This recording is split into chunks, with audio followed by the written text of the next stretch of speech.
dia a todos. Nós vamos fazer o estudo nesta manhã do capítulo 20, o último capítulo do livro Obreiros da Vida Eterna, para quem está acompanhando os nossos estudos, né? E é o encerramento, então, deste livro que trouxe aí grande volume, né, de aprendizado para todos nós. Aqui, já no início deste livro, já são as despedidas pelo trabalho que já foi desenvolvido pela equipe espiritual da qual André Luiz fazia parte. Então ele diz assim: congregados agora no Instituto Socorrista de Fabiano, preparamo-nos para a ditosa viagem de regresso.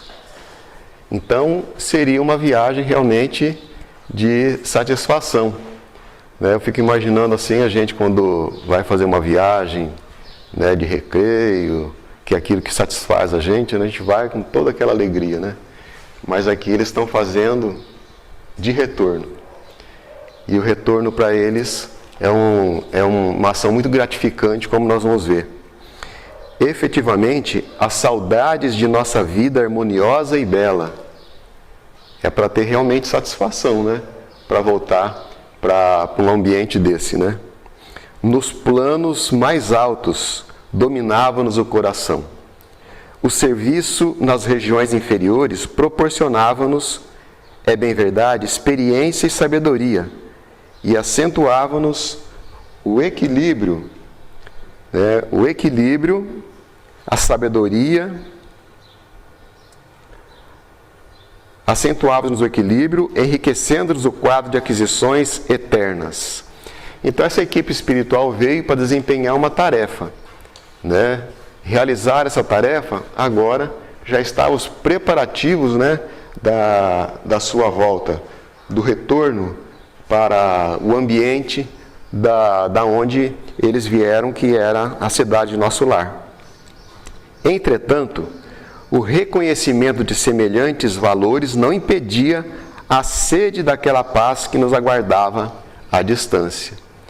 Então, eu fico até pensando, né? Dá até inveja, né, de ver uma situação dessa que André Luiz está deixando para nós, né? Tomara que a gente também, no nosso retorno à vida espiritual, possamos ter as oportunidades, né, de trabalho, de crescimento, para que a gente possa estender esse domínio dessas emoções tão grande como nós estamos vendo aqui com o benfeitor André Luiz. A sede daquela paz se aguardava à distância do lar tépido e suave das afinidades mais puras. Em todos nós preponderava o júbilo decorrido da tarefa exemplarmente realizada. Mas o próprio Jerônimo não disfarçava o contentamento de regressar na impressão de calma e bom ânimo que lhe fulgurava no semblante feliz, né? Então, todos estavam ali movidos de intensa alegria, né? Porque no trabalho que eles realizaram aqui, o próprio André Luiz está dizendo aqui nas suas palavras, né? Tarefa exemplarmente realizada. Então, as tarefas que eles realizaram aqui, segundo André Luiz demonstrou para nós, não teve nenhum percalço, não teve nenhum erro, não teve nada que teve que se reajustar. Apenas teve o entrave do problema lá da eutanásia, que nós vimos lá, né, no caso, se eu não me engano, do Cavalcante, né, que foi o caso da eutanásia, que foi um problema gerado não da parte espiritual, mas pela influência dos encarnados aqui na Terra, né? Então foi um problema que eles tiveram que contornar, teve suas repercussões negativas, óbvio, né? Mas a tarefa foi completada, né, com extrema dedicação. Ao esforço sincero, seguia-nos a tranquilidade do dever cumprido. Então, o dever cumprido com certeza estava estampando, né, essa alegria e essa, como se dizer, até mesmo essa, entre parênteses, nessa euforia bem dizendo André Luiz, que era um espírito que estava ali em estágio de aprendizado, né? Para posteriormente estar pretendendo, né, outros trabalhos mais além ainda do que ele estava realizando, né? Marcada a reunião derradeira na casa transitória, rodeavam-se os recém-libertos de vários amigos que lhe traziam alegres notícias e boas-vindas confortadoras. Agora nós temos aqui 4 pessoas que estavam sendo conduzidas, né, para os ambientes da cidade Nosso Lar. Eram espíritos que conseguiram construir créditos espirituais nas suas existências aqui na Terra. Por isso, né, tiveram, né, toda assistência no momento da desencarnação. Mas Dimas e Cavalcante estavam num estágio de evolução. Adelaide e Fábio estavam um tanto além da condição desses. Tanto é que André Luiz vem dizer para nós aqui que Dimas e Cavalcantes, eles não sabiam se expressar a alegria e o júbilo daquele momento. Mas Adelaide e Fábio já comentavam situações e ideias que transcendiam, né, a própria esfera da vida física aqui que eles estiveram aqui. Eram criaturas que tinham já um acentuado conhecimento já da parte espiritual. Como se diz, são pessoas que já vão chegar no mundo espiritual já em condições de trabalho, porque estão realmente plenamente recuperados desse estágio de transitório da desencarnação. Porque a gente sabe que a desencarnação é como se fosse uma cirurgia e vai depender realmente daquele, do próprio paciente, o seu estado de recuperação. Então esses dois, né, o Fábio e a Adelaide, né, estão extremamente já recuperados, já com possibilidades, né, com certeza, de ingresso em trabalho já na cidade Nosso Lar. Irmã Zenóbia solicitou que esperássemos na câmara consagrada à prece, onde nos abraçaria dando-nos as despedidas. Reunidos em alegria franca, aguardávamos a diretora nas melhores expansões de entendimento fraternal. Zenóbia, poucos momentos depois, dava entrada no salão seguida de grande número de auxiliares e, como sempre, veio até nós, bondosa e acolhedora. Irmã Zenóbia, nas palavras de André Luiz aqui, era aquela pessoa, né, que além de ser a diretora daquele instituto, mas era uma criatura, uma criatura extremamente espiritualizada, né? Para a condição dela, com certeza deveria ser dessa condição, né? Porque era a pessoa que mesmo os próprios desencarnados aqui, ela cercava, né, de atenção, procurava sempre, né, incentivar, procurar demonstrar a melhor opinião, a melhor palavra, embora ela desempenhar uma atividade, né, de direção daquela própria instituição. A gente lembra até a presença do Chico quando ele estava encarnado aqui entre nós, né? Ele poderia ser visitado lá uma pessoa, vamos supor, da alta sociedade, mas ele dava atenção para o Tonho, que vinha cantar os versinhos lá também nas reuniões, né? Então a irmã Zenóbia entrava também, né, nesse estádio de espírito que a gente via também aqui em Chico Xavier, aqui na Terra, né? Assumindo a posição de orientadora, vamos passar mais uma imagenzinha aqui. Assumindo a posição de orientadora dos trabalhos, exortou-nos de modo comovente à fiel execução da vontade divina, comentando a beleza a beleza das obrigações de fraternidade que se entrelaçam no universo, fortalecendo a grandeza da vida. Isso tudo para nós, né? Ainda falta muito, né? O nosso mundo, com certeza ainda vamos ter muito tempo ainda para vivenciar esse estado de espírito que a irmã Zenóbia está exaltando aqui, né? Esse estado de fraternidade. E como André Luiz está dizendo, né? Isso é uma obrigação. É uma obrigação, mas que nós seres humanos ainda não conseguimos, então, atingir, né? Essa condição. Com certeza ainda temos muito tempo ainda pela frente para que a gente possa atingir esta mesma condição. Por fim, saudando individualmente os recém-desencarnados, recomendou a Adelaide pronunciasse ali a oração de graças que faria acompanhar do hino de reconhecimento que ela, Zenóbia, nos ofereceria em sinal de afetuoso apreço. Então, nós vamos passar aqui a prece da Adelaide. Prece de Adelaide. A Ti, Senhor, nossos agradecimentos por esta hora de paz intraduzível e de infinita luz. Agora que cessou a nossa oportunidade de trabalho nos círculos da carne, nós Te agradecemos os benefícios recolhidos, as aquisições realizadas, os serviços levados a efeito. Mais que nunca reconhecemos hoje a Tua magnanimidade indefinível, que nos utilizou deficiente instrumento na concretização de sublimes desígnios. Vacilantes e frágeis, como as aves que mal ensaiam o primeiro voo longe do ninho, encontramo-nos aqui venturosos e confiantes, ao pé de teus desvelados emissários que nos amparam até o fim.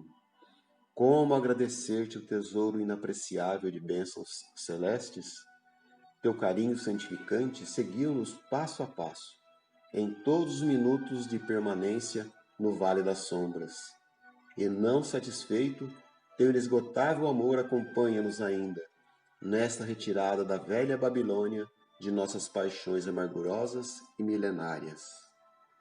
Nada fizemos por merecer-te assistência bendita, nenhum mérito possuímos além da boa vontade construtivas. Claudicamos vezes sem números, dando pasto aos caprichos envenenados que nos obscureciam a consciência. Falimos frequentemente cedendo a sugestão menos dignas. Entretanto, Jesus amado, converteste-nos o trabalho humilde em manancial de ventura que nos alimenta o coração, soerguido para as esferas mais altas. Desculpa-nos, Mestre, a imperfeição de aprendizes, traço predominante de nossa personalidade libertada. Não possuímos nada de belo para oferecer-te, ó benfeitor divino, senão coração sincero e humilde, vazio das abençoadas preocupações que o nutriam na crosta da terra. Recebe-o, Mestre, como demonstração de confiança de teus discípulos pequeninos, e enche-o de novo com tuas sacrossantas determinações.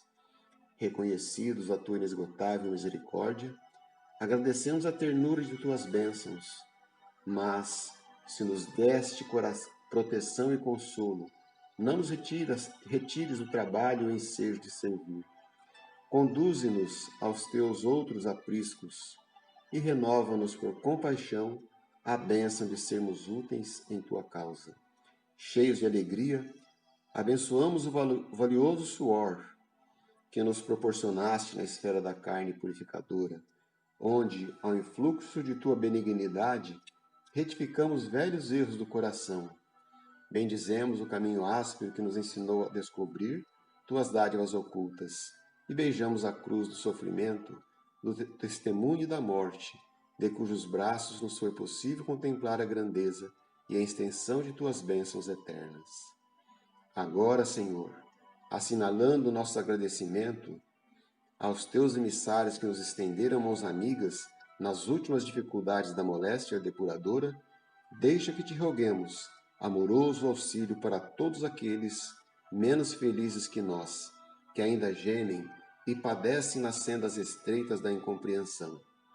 Inspira os teus discípulos iluminados para que te representem o Espírito sublime ao lado dos ignorantes, dos criminosos, dos desvalidos, dos perversos. Toca o sentimento de caridade fraternal dos teus continuadores fiéis para que continue revelando o benefício e a luz de tua lei. E ao encerrar este ato de sincera gratidão, enviamos o nosso pensamento de alegria e louvor a todos os companheiros de luta nos mais diversos departamentos da vida planetária, convidando-os em espírito a glorificarem teu nome, teus desígnios e tuas obras para sempre.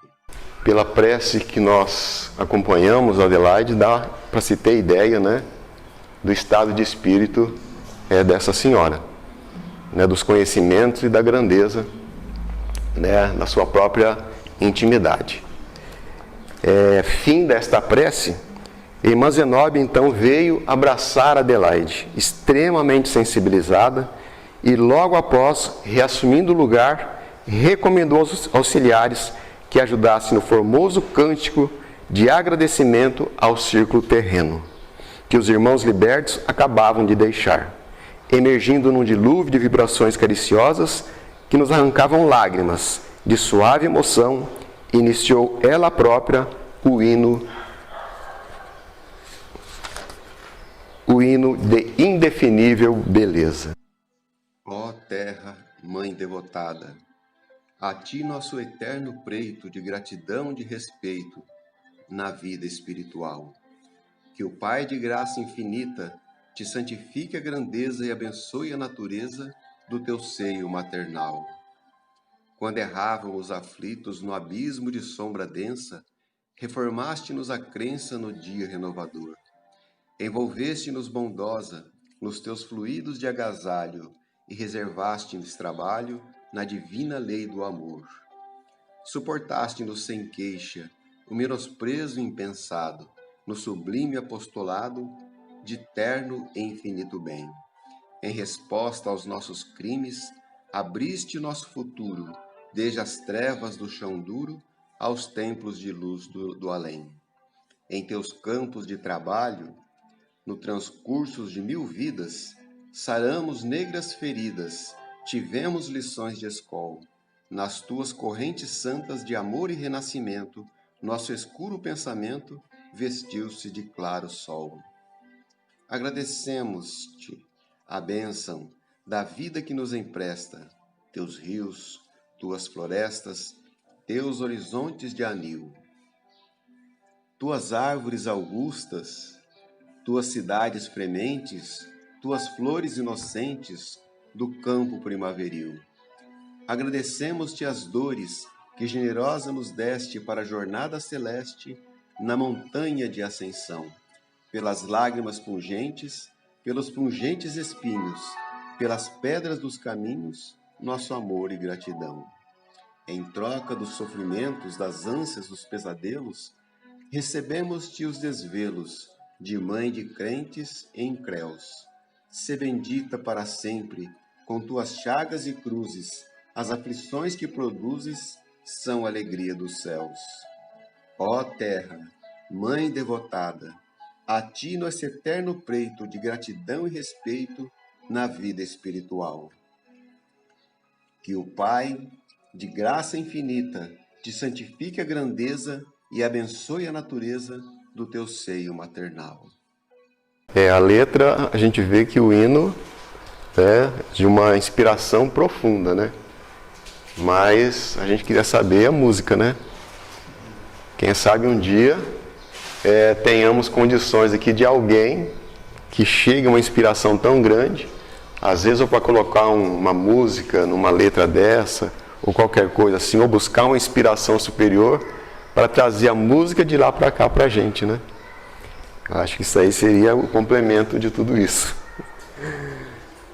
E soou então a derradeira nota do hino repassado do misterioso encanto, olhos nevoados de lágrimas, trocamos com Zenóbia carinhoso abraço de adeus. Nós outros, os da expedição socorristas, tomávamos os recém-libertos pelas mãos, imprimindo-lhes energia para a subida prodigiosa, cercado de amigos que nos seguiam, alegres e venturosos, a caminho das zonas mais elevadas.